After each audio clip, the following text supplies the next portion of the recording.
Halo para pecinta film. Pada episode kali ini agak beda nih. Kali ini saya bakal recap alur cerita dari series Korea yang baru banget dirilis di Netflix, yaitu The Silent Sea. The Silent Sea menceritakan para penjelajah ruang angkasa yang mencoba mengambil sampel dari bekas fasilitas penelitian yang penuh rahasia dan misterius. Mereka harus bertahan selama 24 jam di bulan tanpa pengetahuan yang cukup tentang apa yang sebenarnya terjadi di fasilitas penelitian tersebut. Wow, menarik kan? Tunggu dulu, sebelum lanjut lebih jauh, saya ingetin kalian bahwa video ini mengandung spoiler. Kalian bisa tonton seriesnya terlebih dahulu untuk experience menonton yang lebih baik. Nah, series ini sendiri terdiri dari 8 episode. Jadi untuk recap alur cerita kali ini akan saya bagi ke beberapa part. Dan pada video ini saya akan merangkum episode 1 sampai episode 3. So, here's the recap by 199. Dibuka dengan episode pertama yang berjudul Stasiun Riset Bulan Balhae. Kita diperlihatkan keadaan bumi yang kering kerontang pada tahun 2075. Curah hujan tahunan terus menurun, sungai di seluruh dunia terus mengering, dan permukaan laut terus menurun. Berdasarkan data ini, Dewan Sumber Daya Air Dunia memprediksi air dunia akan berkurang 40% dalam kurun waktu 10 tahun ke depan. Bencana kekurangan air ini juga menyebabkan angka kematian bayi yang baru lahir mencapai titik tertinggi pada tahun tersebut, yang disebabkan oleh berbagai penyakit dan infeksi akibat konsumsi air yang terkontaminasi. Berbagai solusi telah diantisipasi untuk menanggulangi bencana kurangnya air secara global ini. Di antaranya adalah penerapan pertanian vertikal yang tidak membutuhkan banyak pemakaian air. Pemerintah juga menawarkan program eutanasia bagi pemilik hewan peliharaan guna menghemat pembagian air di masa sulit seperti ini. Sementara itu, tuntutan pengesahan Undang-Undang Pembagian Air Merata kembali ditolak pada rapat Dewan, membuat masyarakat banyak yang menuntut penghapusan regulasi penyediaan air yang dianggap tidak adil. Regulasi yang dimaksud adalah penggunaan kelas dalam akses air. Semakin tinggi kelasnya, semakin baik kualitas air yang didapat, serta jatah yang juga lebih banyak. Contohnya pengguna kartu biru, yang cuma mendapatkan jatah air yang sedikit, serta kualitas yang kurang baik. Scene kemudian beralih ke pusat penelitian kelangsungan hidup manusia, di mana utusan direktur bernama Kim Jae-sun menemui seorang ahli etologi bernama Song Jian, karakter utama kita. Sebelum menjadi ilmuwan yang mempelajari perilaku hewan, Jian adalah ahli astrobiologi yang meneliti kemungkinan adanya kehidupan di planet lain dan benda langit lainnya. Karena suatu alasan, Jian menyingkirkan minatnya dan beralih ke etologi. Meski begitu, Kim berupaya merekrut Jian sebagai ahli astrobiologi untuk sebuah misi penting. Walaupun sempat menolak, pada akhirnya Jian menerima tawaran tersebut setelah Kim menyebut nama Stasiun Balhae. Di gedung SAA atau Administrasi Antariksa dan Aeronautika, Jian mengunjungi area peringatan khusus untuk mengenang 117 korban yang tewas 5 tahun lalu di Stasiun Balhae. Di sana, dia bertemu dengan Han Yun-jae yang akan bertindak sebagai kapten pada misi penting yang akan datang. Seakan tahu sesuatu, Kapten Han mengingatkan Jian untuk mempertimbangkan kembali keikutsertaannya ke Stasiun Balhae di bulan. Namun Jian tidak merespon dan beranjak pergi dari sana. Selain Kapten Han, di sini kita diperkenalkan pada beberapa kru lainnya. Ada Ryu Tae-suk yang merupakan prajurit elit terkenal dari militer. Ada Gong Soo-chan yang merupakan kepala insinyur. Dan ada Kim Sun yang merupakan seorang pilot. Scene berikutnya memperlihatkan Jian yang minum menggunakan kartu anggota emas. Ini adalah salah satu contoh kelas teratas dalam regulasi pembagian air. Di sini juga kita diperkenalkan dengan Hong Ga-yong atau Dok Hong yang akan bertugas sebagai dokter tim pada misi kali ini. Scene selanjutnya, Kim Jae-sun menjelaskan detail tentang misi kali ini. Kim menjelaskan bahwa misi kali ini adalah mengambil sampel penting sebelum penutupan permanen Stasiun Balhae. Sampel yang akan diambil berada dalam kapsul dan harus tetap berada pada suhu yang amat rendah ketika dibawa ke bumi. Lokasi sampel berada pada 3 tempat, tapi prioritas utama adalah mengamankan setidaknya 1 sampel untuk dibawa pulang ke bumi. Batas waktu misi ini adalah 24 jam, terhitung setelah mendarat di bulan. Jian mulai meragukan dan mempertanyakan informasi spesifik terkait zat apa yang berada dalam kapsul tersebut. Tapi Kim Jae-sun dan Direktur Choi memastikan bahwa mereka juga tidak tahu dan mengandalkan ahli astrobiologi seperti Jian untuk mencari tahu di sana. Scene flashback lalu bergulir, memperlihatkan kilas balik 5 tahun lalu saat Direktur Choi memberikan kartu anggota emas sebagai hadiah dari kakak Jian. Dari sini kita bisa menyimpulkan bahwa kakak Jian merupakan salah satu korban pada insiden stasiun Balhae. Kemudian alur kembali berjalan maju. Di sini Jian mempertanyakan Kapten Han yang percaya begitu saja dan tetap menjalankan misi dengan informasi yang minim. Namun Kapten Han lebih memilih menurut pada perintah dan akan meminta pendapat Jian bila diperlukan. Singkat cerita, hari keberangkatan tiba. 5 menit sebelum pesawat masuk ke dok, datang kopilot bernama Lee Gi-soo yang menggantikan kopilot sebelumnya. Meski tiba-tiba tanpa pemberitahuan sebelumnya, Kapten Han tidak keberatan. Dengan ini, maka total kru yang berpartisipasi berjumlah 11 orang, yaitu Kapten Han, Jian, Su-chan, Dok Hong, Kim Sun, Tae-suk, Gi-soo, Ketua Gong, E1, E2, dan Hwang. Setelah hitungan mundur, roket akhirnya lepas landas. Mereka akan tiba di orbit bulan pada pukul 9:06. Sementara itu, Su-chan membicarakan tentang Pak Hwang yang memutuskan ikut berpartisipasi sebagai penasihat misi. Pak Hwang ini adalah salah satu orang yang berkontribusi dalam pembangunan stasiun Balhae serta pernah lama tinggal di sana sebagai bagian dari tim riset. Su-chan penasaran dan ingin bertanya banyak hal tentang stasiun Balhae.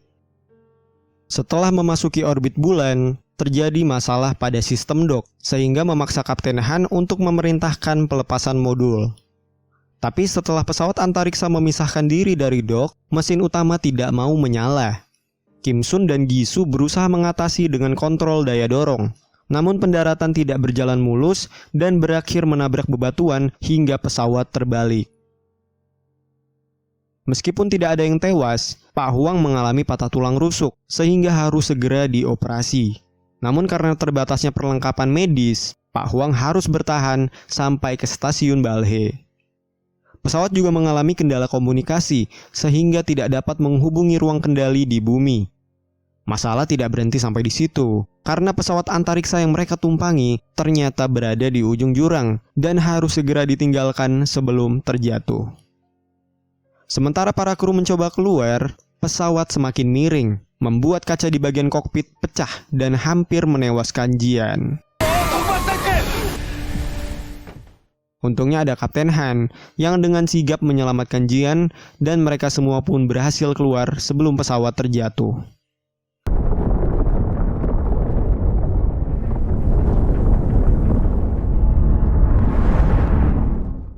Karena mereka kehilangan pesawat, terpaksa mereka berjalan kaki sejauh 7,6 km menuju stasiun Balhae. Di tengah perjalanan, Pak Hwang mengalami kesulitan bernapas sebab tulang rusuknya yang patah sudah menembus paru-parunya.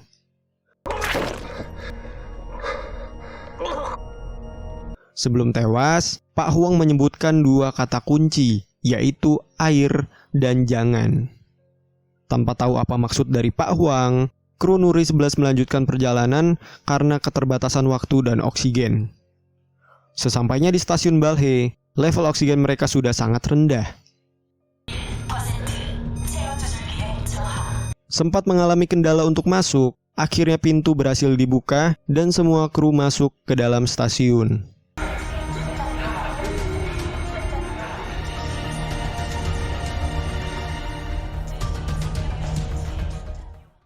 Lanjut ke episode 2 yang berjudul 3 Penyimpanan. Alur berjalan mundur, di mana kita diperlihatkan kilas balik saat Jian mencoba mendekripsi file yang dibuat kakaknya yang bernama Won Kyung. File gagal terdekripsi dan meminta kata sandi. Setelah mengingat-ingat percakapannya dengan kakaknya dulu, Jian berhasil memecahkan kata sandi dan berhasil mengakses file tersebut. Isi dari file tersebut adalah sebuah pesan, yaitu temukan Luna. Alur kembali berjalan maju, di mana kita diperlihatkan semua kru Nuri 11 yang berhasil masuk ke stasiun Balhae dan mengisi ulang suplai oksigen mereka. Selanjutnya, mereka harus menuju pusat komando untuk mengembalikan daya ke seluruh stasiun. Dalam perjalanan, mereka menemukan mayat seorang prajurit bayaran. Anehnya, kondisi mayat menunjukkan ciri khas tubuh yang tenggelam. Namun karena keterbatasan waktu, mereka segera lanjut ke pusat komando. Scene berikutnya memperlihatkan aktivitas mencurigakan dari salah seorang kru Nuri 11 yang berkomunikasi dengan pihak yang tidak diketahui. Dari sini silakan kalian tebak ya, siapakah impostor dari kru Nuri 11 ini. Masih dalam perjalanan menuju pusat komando, kru menemukan adanya kejanggalan. Level radiasi yang seharusnya tinggi malah menunjukkan angka yang terlalu rendah, sehingga memunculkan asumsi bahwa penyebab kematian 117 kru stasiun Balhe 5 tahun lalu bukan karena kebocoran radiasi. Jian meminta Kapten Han untuk melakukan otopsi pada jasad prajurit bayaran yang mereka temukan tadi. Namun Kapten Han menolak dan lebih memprioritaskan misi utama. Sesampainya di pusat komando, mereka langsung mengaktifkan catu daya utama untuk mengalirkan daya ke seluruh fasilitas. Meskipun daya utama sudah aktif, alat komunikasi masih bermasalah sehingga sulit untuk menghubungi bumi. Lalu setelah dicek lagi lewat sistem pusat komando, ternyata level radiasi memang normal sehingga aman untuk melepas peralatan. Jian masih berusaha untuk melakukan penyelidikan, tapi Kapten Han tetap menolak, berkata bahwa menyelidiki penyebab insiden bukanlah tugas mereka. Fokus utama saat ini adalah mengamankan sampel. Menurut Suchan, ada 3 penyimpanan yang mungkin merupakan tempat sampel diamankan. Kru pun berpencar. Kapten Han, Dok Hong, dan E2 akan pergi ke penyimpanan 1. Taesuk, Sun, Suchan, dan E1 akan pergi ke penyimpanan 2. Sedangkan Ketua Gong, Jian, dan Gisu akan pergi ke penyimpanan 3. Mereka harus mengamankan sampel kapsul dengan lampu indikator berwarna hijau, yang artinya menunjukkan bahwa kapsul mempertahankan suhu rendah. Dalam perjalanan menuju penyimpanan 3, Jian merasa ada yang mengikuti, yang mana kemudian dikonfirmasi oleh sudut pandang dari sosok tak dikenal. Ketika berada di depan ruang medis yang gelap, Jian kilas balik saat dia berbincang dengan Pak Huang di bumi. Jian bertanya soal Luna, namun Pak Huang cuma bilang bahwa Luna adalah penyimpanan data di stasiun Balhe. Beralih ke tim 2, dalam perjalanan mereka menemukan gambar aneh di langit-langit. Tapi mereka nggak menganggap itu serius dan berpendapat bahwa mungkin itu cuma hasil gabut dari salah satu kru 5 tahun lalu. Kita beralih ke tim 1. Dalam perjalanan ke penyimpanan 1, mereka menemukan pintu yang tidak mau terbuka. Kapten Han dan E2 membuka secara paksa dan menemukan banyak mayat kru stasiun Balhe yang tewas 5 tahun lalu. Berdasarkan pengamatan di TKP, area ini ditutup tepat setelah insiden terjadi, berlawanan dengan statement pemerintah yang dulu menyatakan bahwa semua kru sudah tewas sebelum penutupan stasiun. Mereka juga menemukan kejanggalan pada tubuh para korban, di mana para korban ini menunjukkan ciri khas tubuh yang tenggelam. Jian beropini bahwa mereka harus segera menyelidiki kejadian aneh ini untuk menemukan petunjuk. Namun Kapten Han tetap pada keputusan untuk lebih memprioritaskan misi ketimbang memenuhi rasa penasaran Jian. Scene beralih menunjukkan kilas balik Jian saat berbincang dengan Direktur Choi. Jian diminta untuk merahasiakan hubungan keluarga dengan kakaknya yang merupakan salah satu korban di stasiun Balhe demi kebaikan bersama. Scene berikutnya menunjukkan tim 1 dan tim 2 yang sudah sampai di tempat penyimpanan masing-masing. Tim 1 tidak menemukan apapun, sementara tim 2 menemukan mayat lain. Di samping mayat tersebut, Suchan melihat kapsul dengan lampu indikator berwarna hijau yang tersembunyi di bawah tangan mayat tersebut dan mencoba mengambilnya. Ketika Suchan berusaha meraih kapsul itu, secara tidak sengaja dia menekan dada mayat tersebut sehingga tanpa disadari menyemburkan partikel kecil air yang masuk ke matanya. Setelah berhasil meraih kapsul itu, ternyata isinya kosong. Kembali ke tim 3, kita diberitahu secara gamblang bahwa Gisulah kru yang punya motif lain dan terus melakukan aktivitas mencurigakan secara diam-diam di belakang kru yang lain. Kemudian, karena adanya sinyal makhluk hidup selain mereka bertiga, Ketua Gong langsung mengeceknya, sementara Gisu dan Jian ditinggal di depan pintu penyimpanan 3. Gisu lalu mendorong Jian untuk pergi menyelidiki ruang medis yang gelap tadi. Jian setuju dan pergi menuju ruang medis. Sementara Gisu melakukan agendanya sendiri dengan masuk ke penyimpanan 3 sendirian. Gisu mencari ke seluruh tempat penyimpanan namun tidak menemukan kapsul yang utuh. Sampai akhirnya secara tidak sengaja senternya jatuh dan masuk ke kolong rak. Ketika dia mau meraih senternya, Gisu justru melihat kapsul dengan lampu indikator berwarna hijau dan berusaha meraihnya. Episode 2 diakhiri dengan Suchan yang sudah dalam keadaan pucat dan mengeluarkan air dari telinganya. Lanjut ke episode 3 yang berjudul Penyebab Kematian. Belum sempat menelusuri lebih jauh ruangan yang dicurigai, Jian memutuskan kembali lagi ke depan pintu masuk penyimpanan 3. Jian bingung karena tidak menemukan Gisu di sana. Kapten Han yang kemudian mengetahui situasi ini juga langsung menuju ke penyimpanan 3. Kebetulan Gisu baru mau keluar dari dalam tempat itu. Namun tiba-tiba Gisu ditarik oleh sesuatu. Jian yang masuk mendapati Gisu dicekik di langit-langit dan langsung tewas di tempat setelah dijatuhkan oleh suatu sosok. Kemudian Jian melihat sosok itu mengambil kapsul dari tangan Gisu. Jian melihat sosok seperti manusia, tapi sosok itu langsung kabur tanpa sempat menunjukkan wujud jelasnya. Setelah selesai mengamati kondisi mayat Gisu, Dok Hong mengatakan bahwa Gisu mati bukan karena cuma semata-mata jatuh dari langit-langit. Ada faktor lain yang membuat kesaksian Jian valid.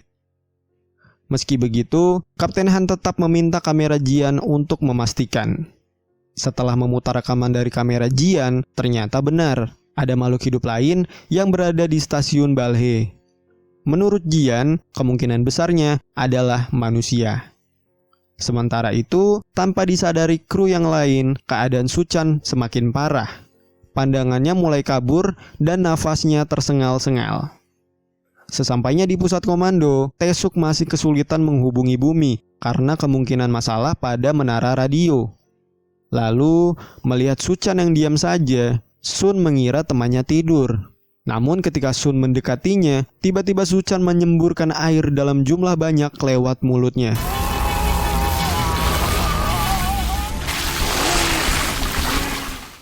Semua kru dihubungi, termasuk Dok Hong yang langsung menangani. Namun Suchan terus menunjukkan tanda-tanda kemunduran. Air dalam jumlah banyak terus keluar dari dalam tubuhnya. Ketua Gong yang merupakan kakak kandung dari Suchan terus meminta Suchan untuk bertahan. Sayangnya, Suchan tidak berhasil bertahan dan tewas. Karena kematian Suchan yang misterius, Dok Hong berencana mengotopsi Suchan untuk menemukan penyebab pasti kematiannya. Ketua Gong sebagai keluarga kandung pun menyetujui. Walaupun sudah kehilangan 2 kru, misi tetap dijalankan. Untuk saat ini, prioritas utama adalah menangkap penyusup dan memulihkan sistem komunikasi. Sementara Sun dan Taesuk berusaha memulihkan sistem komunikasi di pusat komando, Kapten Han memimpin pencarian penyusup bersama Ketua Gong dan E2. Di sisi lain, sembari menunggu proses otopsi selesai, Jian dan E1 pergi untuk mengambil sampel dari jasad-jasad kru yang meninggal 5 tahun lalu. Dalam pencarian, Kapten Han dan tim menemukan gambar aneh di dinding ventilasi. Ini adalah gambar yang sama dengan gambar yang sebelumnya ditemukan Sun dan Suchan. Beberapa detik kemudian, mereka mendapati sinyal makhluk hidup yang mendekat dari arah depan. Namun ternyata makhluk itu berada di atas mereka. Karena akses level 1 yang terkunci, mereka tidak dapat mengikuti pergerakan makhluk tersebut, sehingga mereka pun kembali ke pusat komando. Beralih ke Jian, setelah mengumpulkan beberapa sampel dari korban insiden, dia kembali ke lab utama. Dok Hong memberitahu bahwa penyebab meninggalnya Suchan disebabkan air yang naik dengan cepat dari dalam tubuhnya, sehingga tabung bronkialnya membengkak. Ini adalah penyebab yang kemungkinan sama dengan para korban lainnya dari insiden beberapa tahun lalu. Tapi yang aneh bagi Dok Hong adalah dari mana asal air sebanyak itu.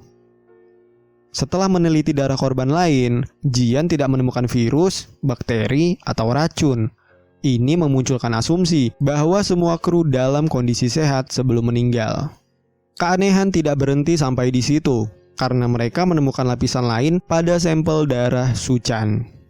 Scene berikutnya menunjukkan Tae-suk yang menjelaskan masalah pada unit digital menara komunikasi. Tae-suk butuh orang untuk menyunting protokol dan menyalakan ulang sistem. Masalahnya, lift ke bawah tidak berfungsi, sehingga akan sangat sulit untuk turun ke bawah sana.